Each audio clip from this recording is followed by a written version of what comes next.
আসসালামু আলাইকুম। বাইকিং ব্রাদারহুডের পক্ষ থেকে সবাইকে আন্তরিক শুভেচ্ছা ও অভিনন্দন। বাইকিং ব্রাদারহুড হতে পারে আপনার বাইকের সকল সমস্যার সমাধান। বাইকিং ব্রাদারহুডে পাবেন বাইকের সকল প্রকার সার্ভিস। বাইকিং ব্রাদারহুডে আরও পাবেন সকল প্রকার পার্টস এবং অ্যাক্সেসরিজ এবং ইঞ্জিন অয়েল।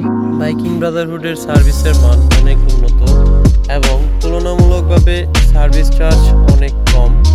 তো আপনারা চাইলে আপনাদের বাইকিং ব্রাদারহুড থেকে সার্ভিস করিয়ে দেখতে পারেন আমাদের সেবার মান কতটা উন্নত। শতভাগ অরিজিনাল ইঞ্জিন অয়েল এবং পার্টস এবং অ্যাক্সেসরিজ কিনতে আজই চলে আসুন আমাদের বাইকিং ব্রাদারহুডে। আমাদের ঠিকানা মঠখোলা বাজার, পাকুন্দিয়া, কিশোরগঞ্জ। আপনি যদি আমার চ্যানেলে নতুন হয়ে থাকেন, চ্যানেলটি সাবস্ক্রাইব করে পাশে থাকার অনুরোধ রইল। ভিডিওটি ভালো লেগে থাকলে লাইক, কমেন্ট, শেয়ার করে অন্যদেরকে দেখার সুযোগ করে দেওয়ার জন্য অনুরোধ রইল। দেখা হচ্ছে নতুন কোনো ভিডিওতে। সে পর্যন্ত ভালো থাকবেন। আসসালামু আলাইকুম।